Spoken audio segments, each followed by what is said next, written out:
Theater Talk is made possible in part by the CUNY TV Foundation.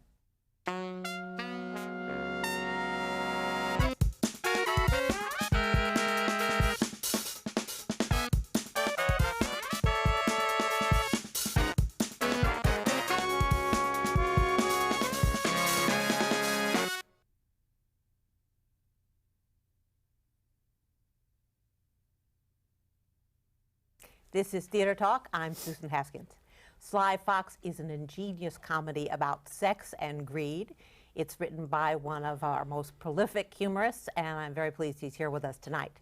To introduce him, Michael Riedel of the New York Post. Not unfamiliar with sex and greed. Well, you don't want to miss this revival of Sly Fox, a really very, very wicked farce by a master of the Forum, Larry Gelbart, who of course has written Mastergate, A Funny Thing Happened on the Way to the Forum, City of Angels, and a play called Jump, which not many of us have seen, but apparently was a big hit in London, I'm told.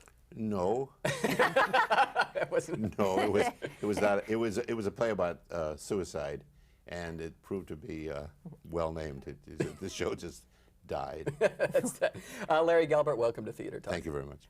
Now, I must ask you, you are traditionally credited with perhaps the funniest line ever said in about Broadway, which is that if Hitler's still alive, I hope he's out of town with a musical. Is that really yours? That really is mine, except, you know, Mel Brooks came along and made Hitler a hit out of town, so the line doesn't really apply anymore. Right. Where did you come up with that line, though? It was a show called The Conquering Hero, also a misnomer. A musical that opened on Broadway, ran 4 nights. It was, I think, the only show I've ever heard of that opened without a director or choreographer credit. Bob Fosse was the original possessor of both those titles on the show. It just had enormous problems, terrible problems out of town. And I was in Philadelphia, and Arthur Penn and his wife Peggy came to visit my wife Pat and me, and it was in the middle of all this endless Sturm und Drang, you know, when a show is sick and it's out of town. And he said, how you doing? And I said what that line turned out to be. And that line is still quoted today, and it went all over the place. Well, either that says something about show business or Hitler. They're both very durable. Right. Sly Fox was done originally in 76, 76, was it, with George C. Scott? Yes. What was the reason for reviving it now? I mean, did you have to go back and look at it to see if it still held up well? I looked at it in Boston once it was mounted, once it was trying out, and saw that parts of it did not, in fact, not so much hold up well, but were a little creaky and could be helped. So I made some changes, and I keep I once said to Arthur I could write this pen. I once said to Arthur, yes, who was mightier than the sword. I said, you know, I could write that show forever, and turns out I am. You know, because every time you see it, every time I see it, I want to do more with it. And it's an adaptation of an adaptation, correct? Yes, Ben Jonson, of course, wrote the original in 1606. Right. Yes. And by that time, Greed was already 1,606 years old, at least. And then Stefan Zweig, an Austrian playwright, wrote an adaptation in German. And it was translated into English and produced by the Theater Guild in 1928. And then I wrote an adaptation based on the English translation of the German adaptation of Ben Jonson's English version of Volpone. Why did you write the play originally? Was it someone who came to you, or is it just something that you thought, you know, it's subject of greed and swindling was? No, I wasn't. I always know a good idea when someone else has one. Yeah. Arthur Penn called me. Arthur and I had been friends for years and years, and never worked together. And he said he was in New York, I was in California, and said that he thought Volpone, you know, was certainly of the subject of it was fit for any time and in any period.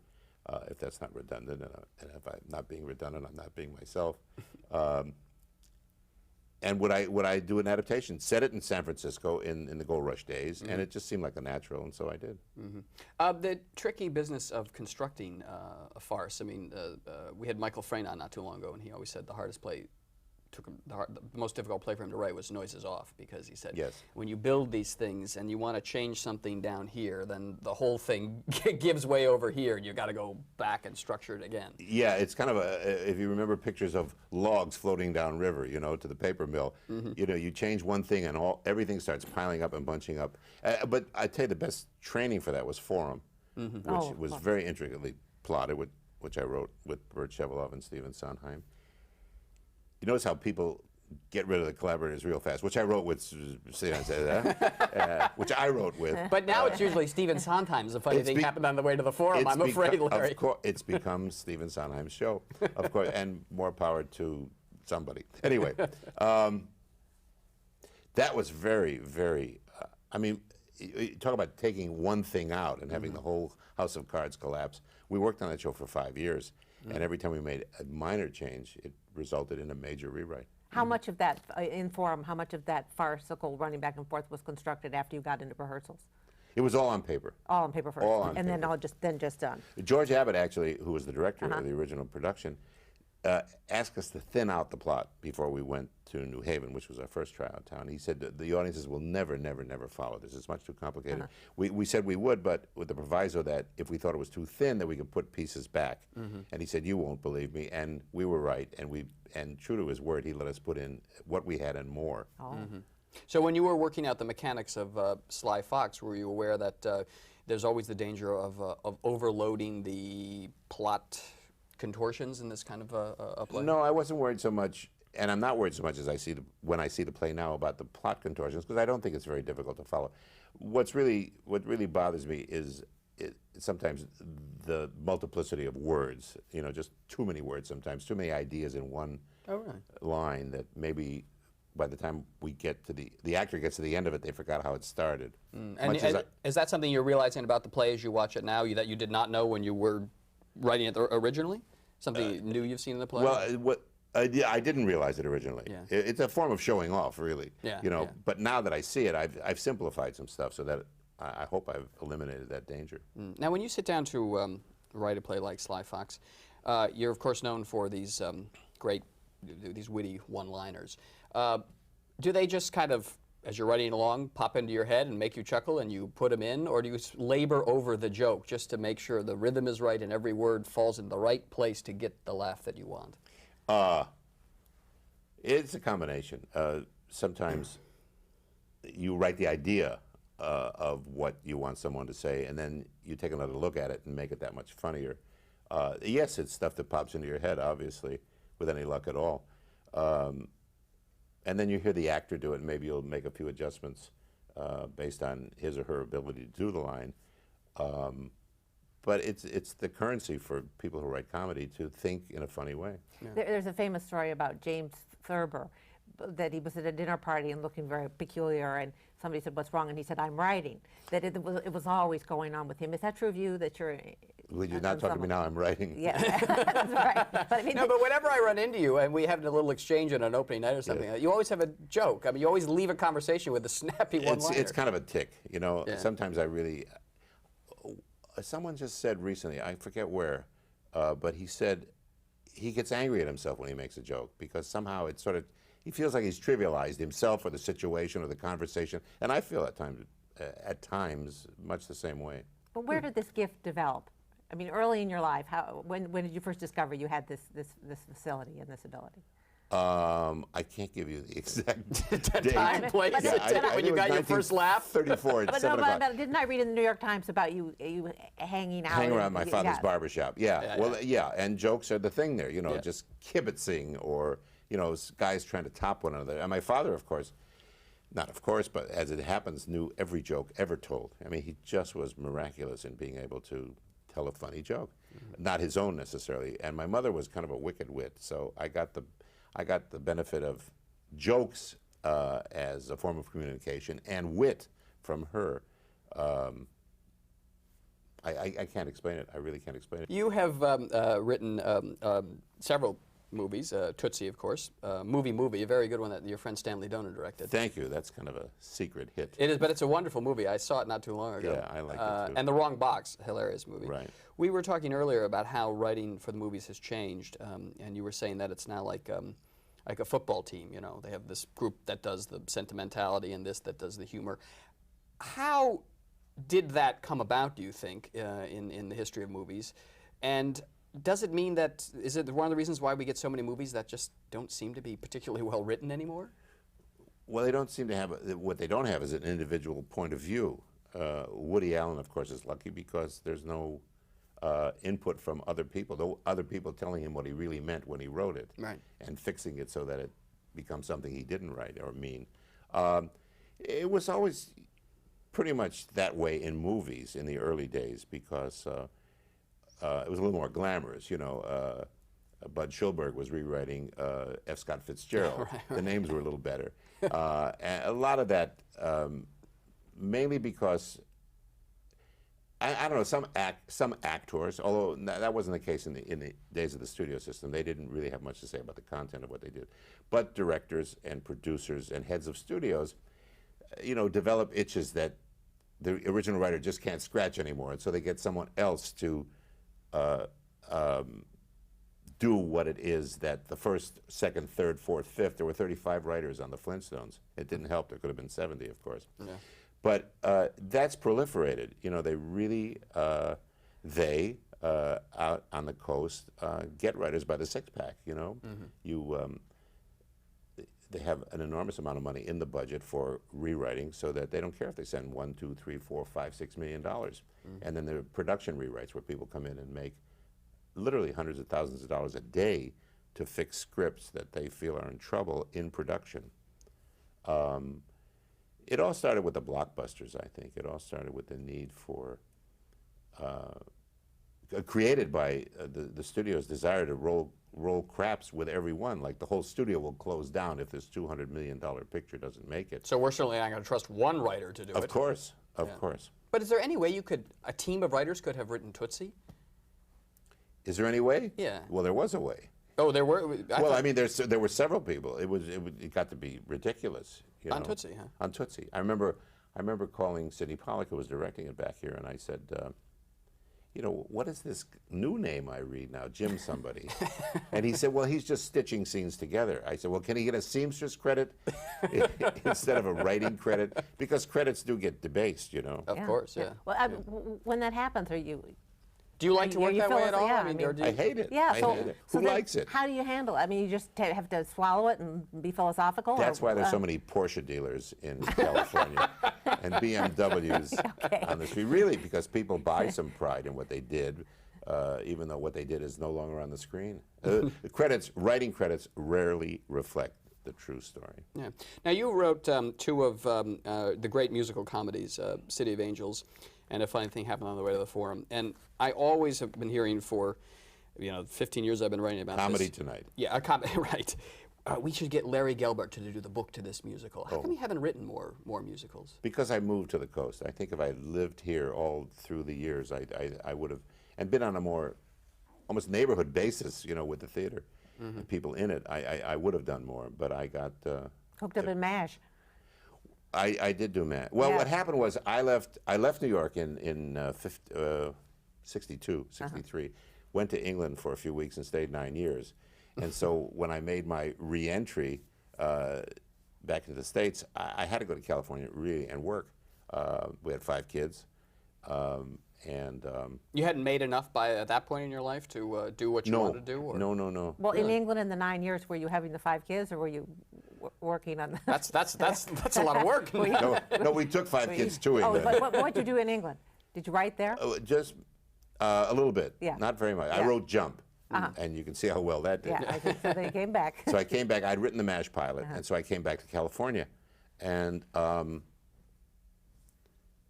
just try to do the best work I could in television or wherever. I mean, you don't think, well, I can write less now. I'm in a different medium. You write as, the best you can wherever you are. So did you, in those 9 years in London, were you taking a break from writing? I mean, you had spent your whole young adulthood writing the Caesar Hour and television and Broadway musicals, and then it turned out to be an enormous breather. I just didn't do much at all, and I didn't do much. Why did you just?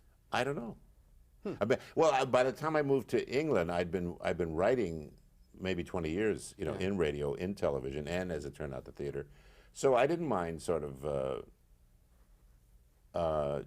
being a bum, kind of. You didn't do anything? A little bit. It was less expensive to live there. To live there at that time, but there were 7 of us, and inexpensive times 7 is already expensive. Right. So I did very little.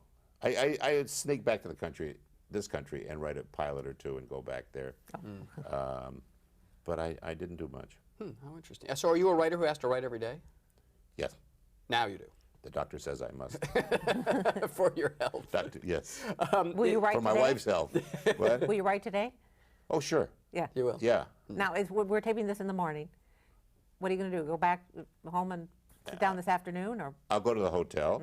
I have my laptop, and I'll work on a screenplay I'm working on. Interesting. Sly Fox, this revival stars Richard Dreyfus, giving a very fine performance as Foxwell J. Sly, who bilks everybody.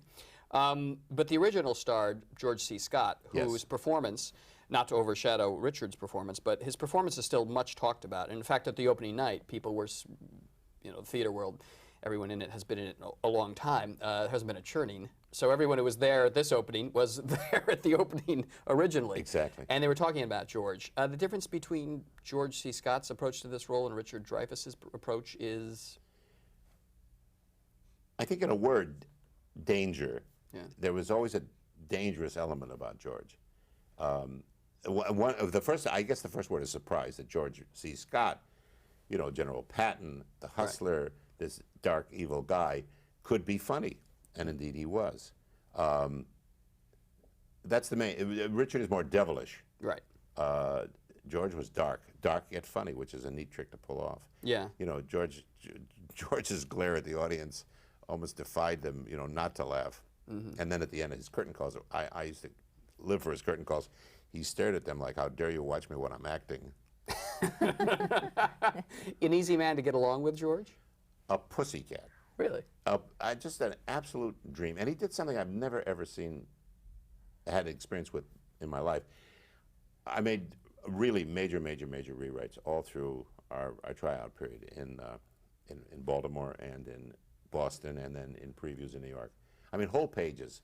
And I would hand out, those are the days when I still wrote just in a very soft pencil and legal tablets, me and Nixon.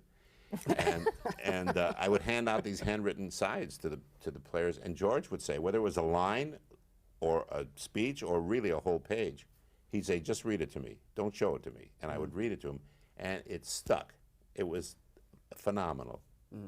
I think the wonderful thing about George as an actor was he never distanced himself from anything. That's why when he worked in a terrible picture, it was all the more embarrassing in a way, because he really believed in what he was doing. Yeah. Richard is a lighter. I don't mean he's George C. Scott light. Yeah. I mean his approach is lighter. Is Richard Dreyfus a pussycat? Yes, he's a marvelously decent guy, and has a life outside the theater. Yeah. Great interest in a lot of. It's interesting. I was thinking of your cast. You have Renee Auberjonois, Bob Dishy, Richard Dreyfus, and I was thinking about some of the trouble that they've had replacing Matthew Broderick and Nathan Lane and the producers. There seemed to be a group of actors getting smaller and smaller that can do the kind of comedy that you and Mel Brooks and comes from the Sid Caesar hour. Do you have any fear that that sort of style of comedy will not be able to be done by actors in the not too distant future? Is it a hard world? I hope to be dead by then. By then, so yeah. I won't be worrying. No, it's true. You have to know the Broadway. When I say Broadway, even nightclub. I mean, you have to know the kind of Milton Berle comedy. You have to know the kind of Caesar stuff. You have to know how to do that. So a lot that I've done, won't be, I don't think, repeatable or in the same spirit. Why is that spirit sort of going? Well, the people who did that kind of comedy had experience in nightclubs. You all came out of the same world in some ways, maybe. But yeah, I didn't, because I'm not from New York. But the New York people, all the Sid Caesar crowd was Tamiment inspired. They'd all worked in the mountains. They'd all done entirely original reviews once a week. Right. And carried that experience over with them. The younger comedians are either doing stand-up or working in a contemporary way They're in doesn't. improv groups. And improv, Yeah. you're better off actually in improv because Yeah. if you can improvise, you can improvise that kind of style. Yeah. But purely verbal comedians have trouble being kind of shticky, you know? Yeah. Well, I mean, as I said, with the replacing Nathan Lane, I mean, he is kind of a throwback to that world, and there's Complete. so few like that. I know. It's remarkable.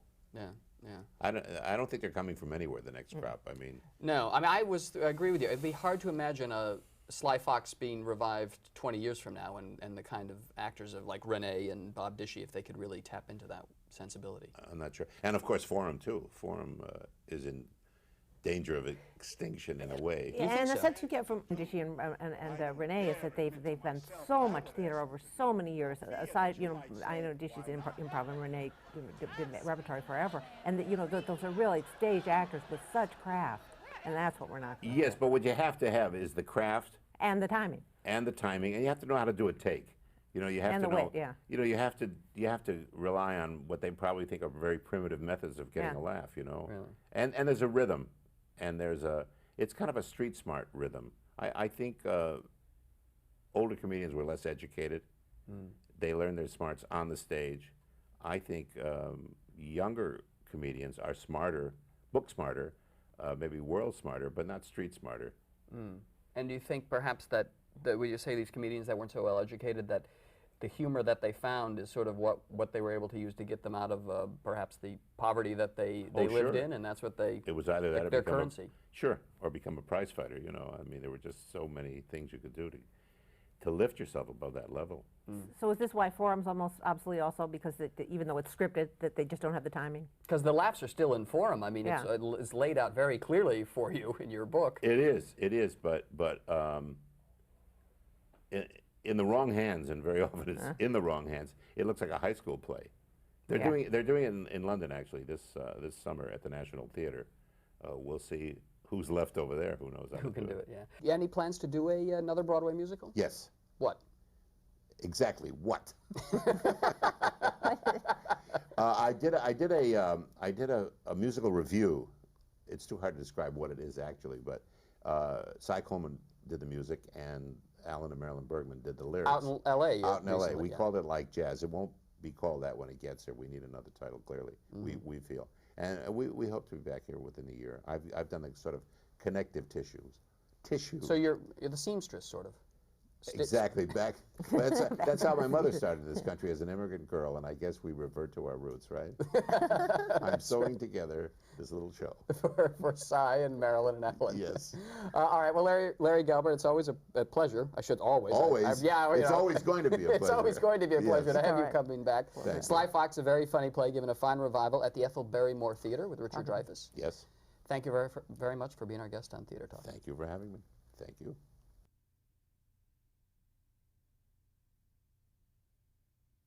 Could you have played French? With difficulty. But the British. I don't. Could you have done French? I don't pass. We didn't want anyone to say, oh, this is how the Parisians behave, this is how they are in Europe, this is the way they talk in high society in London.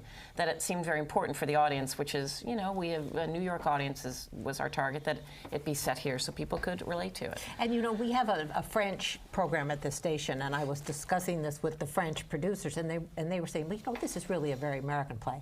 The way these people behave are Well, that's what, are yeah. not French at all. It's more the Brits would accept you speaking in your own, you know, in British and English, British English, and they would accept that was French because the play said it was. Those Americans would never accept that unless we were talking like this. Why would we be doing Also, that? It Matthew wouldn't said be. it's not out of the norm for British people to be living in Paris. That it's you know that people it's not They very shun far off away. that, Yeah, exactly. And it was inconceivable that these 4 Americans would be living in Paris. I think Yasmina originally didn't want to change the locales. The first day we all met, we were sitting around the table and we changed a couple of locations. She said, I feel I'm losing my play, you know. And we could understand why, that it suddenly, It's those real. weren't her words and those weren't her Right. choices. How did you solve that issue? How did you bring her along and say, okay, we're She going to... loves Matthew. First She trusts of all. Matthew She only had Warchus. 3 And he days loves here, then she her. left. She Essentially. went to direct a movie. The accusation against Foxwell J. Sly, laying over here as Exhibit A, was based on the statement of one single witness only, and that testimony has been contradicted by more than several other witnesses, up to and including no less than the put-upon woman who accuses the accused of no unseemly conduct, even though, in connection with him, she was to find herself thereunder. Moreover, the husband of the aforesaid harbors no suspicion and makes no charge that any crime was committed upon her corpus that was in any way delicti.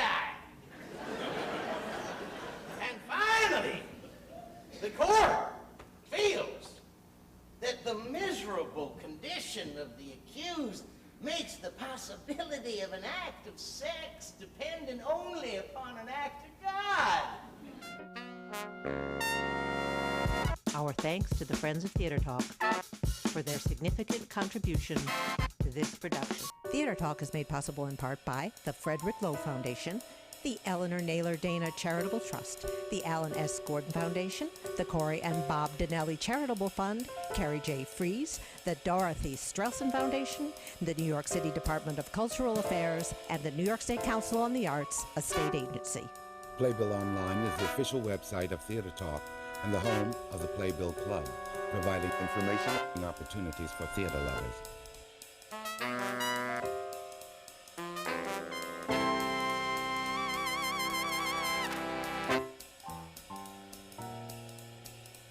We welcome your questions or comments for Theater Talk. Thank you and good night.